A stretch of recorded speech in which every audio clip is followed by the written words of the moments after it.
Bharatiya Janata party એની મૂળ જે અસ્મિતા હતી એનાથી ઘણી દૂર વહી ગઈ છે।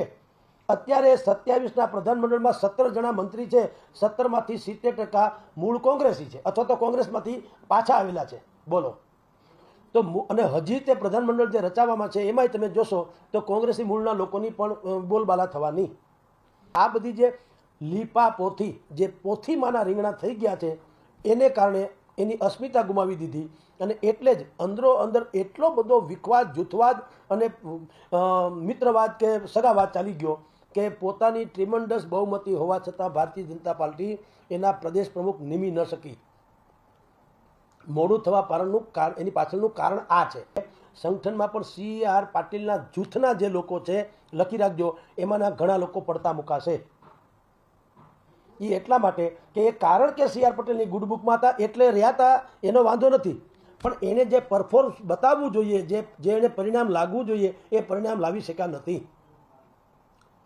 ભરત Bogra is one of them. Bharat બોગરાને લાવવાથી લેવા પાટીદારો જે છે એના રીસામણા મનામણા માટે મૂળ તો લાવવાની ગણતરી એટલા માટે હતી કે એ લેવા પાટીદારોનો અસંતોષ જે છે એને સમાવી શકે। એના બદલે ભરત બોગરા પોતે જ સમાધાનનો હિસ્સો બનવાને બદલે સમસ્યા બની ગયા। પોતે જ એના અનેકો પ્રકરણો વાતે ગાતે ઇધર ઉધર મીડિયામાં ચમકતા રહ્યા અને બધાને ખબર કે CR પાટીલની ગુડ બુકમાં હોવા માત્રથી જ તેઓ શ્રી અત્યારે આ પોસ્ટ ઉપર છે। એટલે અત્યારે જે નવું સંગઠન હવે જગદીશ વિશ્વકર્મા રચશે એમાં CR પાટીલ જૂથના જે લોકો અમથા બેસી ગયેલા મુગટ પહેરીને કે કાગડો જે પીછા ખોસે તો મોર ન બની જાય, પણ અત્યાર સુધી મોર બનીને ફેર્યા કર્યા, હવે જ્યારે ટવકો કરવાનો વખત આવ્યો ત્યારે ખબર પડી કે આ લોકો મોરની જેમ ગહેકતા, મોરની જેમ ટવકો નથી કરતા, કાકા કાકા કરે છે, ટૂંકમાં કાગડા છે એ મોરના પીછા ખોસીને નીકળ્યા હતા। એવા જે કેટલાય લોકો છે બધા જ બાદબાકી થશે અને ડાયનેમિક કહી શકાય એવી પર્સનાલિટીઝ જેને કહેવાય અને ઓલ્ડ ઇઝ ગોલ્ડ જૂનવાણી લોકો જે છે એને અને નવા લોકો એનું મિશ્રણ થાય એ પ્રકારનું બધાની નજર OBC ઉપર છે એ આના ઉપરથી પ્રસ્થાપિત થાય। કોંગ્રેસે પણ OBCને વોટ બેંકને નજરમાં રાખીને અમિત ચાવડાને રાખ્યા।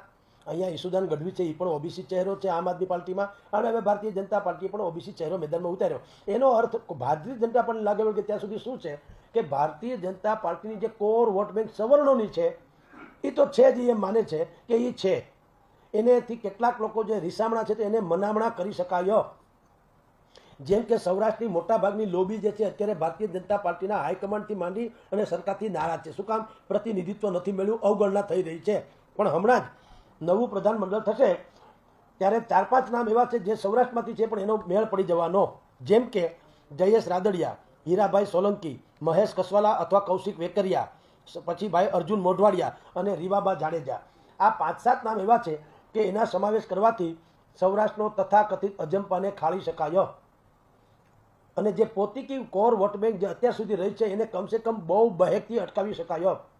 પણ એટલે જ હવે બધાને ફિકર શું છે, જે વોટ બેંક કોઈના કયામાં નથી ફાવે એમ કરે એવી છે, એવી વોટ બેંકને કેપ્ચર કરવાની વોટ બેંકનું નામ છે OBC। એનો કોઈ સર્વમાન્ય નેતા નથી। દરેકનો દાવો છે કે હું તમારો નેતા છું, પણ કોઈને ડૉક્ટર બાબા સાહેબ આંબેડકર હતા દલિતોના મસીહા તો એમાં કાંઈ ગણાય નહીં, મરાઠીમાં બાળા સાહેબ ઠાકરે હતા એમાં કાંઈ કોઈને શંકા હોઈ શકે નહીં, એવું અહીંયા કોઈ છે નહીં। આ આખી એવી રેઢી જે છે એ વોટ બેંક છે, એને કેપ્ચર કરવા ત્રણેય પાર્ટીઓએ પોતપોતાના ચહેરા મેદાનમાં ઉતાર્યા। પણ ઓબ્વિયસલી ભારતીય જનતા પાર્ટીને વિશેષ ફાયદો થઈ શકવાની શક્યતા એટલા માટે છે કે એની પાસે સામ દામ દંડ ભેદ બધું છે।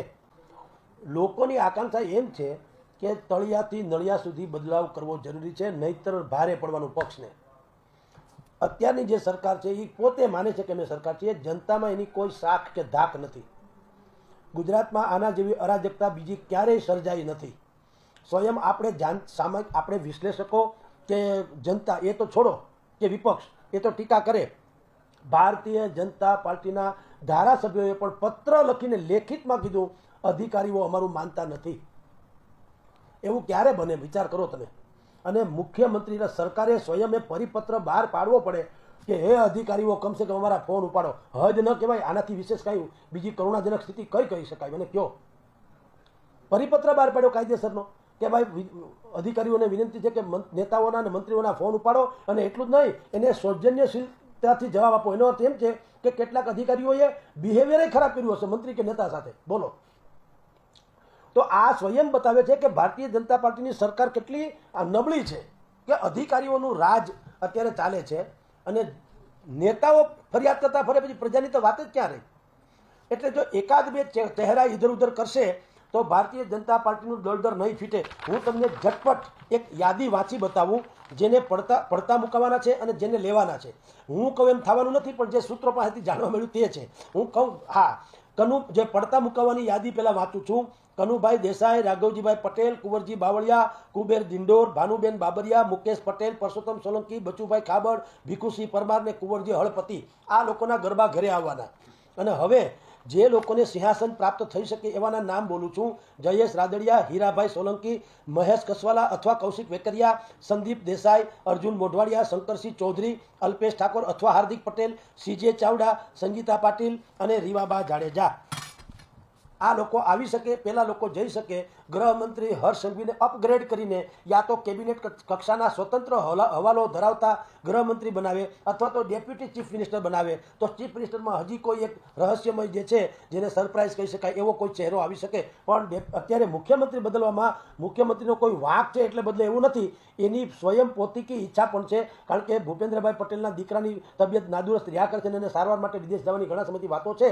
પણ ભૂપેન્દ્રભાઈને અપેક્ષા નથી કે ચીફ મિનિસ્ટર બનશે. એણે નાઇટ વોચમેનની જેમ પીચ ઉપર વિકેટ પાડ્યા વગર એમને સમય પાસાર કરાવી દીધો. કોઈ જો એમ કહેતું હોય કે ભાઈ આખું ભારતીય જનતા પાર્ટી તો મિકેનિઝમ જે છે અને એ તો પ્રેક્ટિકલ છે ને એક જાતની પદ્ધતિ છે, પદ્ધતિ એવું ન ચાલે. તેંડુલકર કોચિંગ આપે અને તેંડુલકર મેચમાં ઉતરે, બંને વચ્ચે ફેર. તેંડુલકર બેટિંગમાં ઉતરે અને કોચિંગ કરે, એમાં ફેર. કલેક્ટરનો છોકરો કલેક્ટર થાય જરૂરી નથી. તો CR પાટીલ નથી તો નથી, એનું હોવું અને માઇક્રો પ્લેનિંગનું આ રીતનું સફળ થવું કે માધવસિંહ સોલંકીનો રેકર્ડ પણ તોડી નાખે, એ હવે એક તો પહેલો પડકાર પોલિટિકલી. એના કરતાં બીજો પડકાર એથી મોટો છે.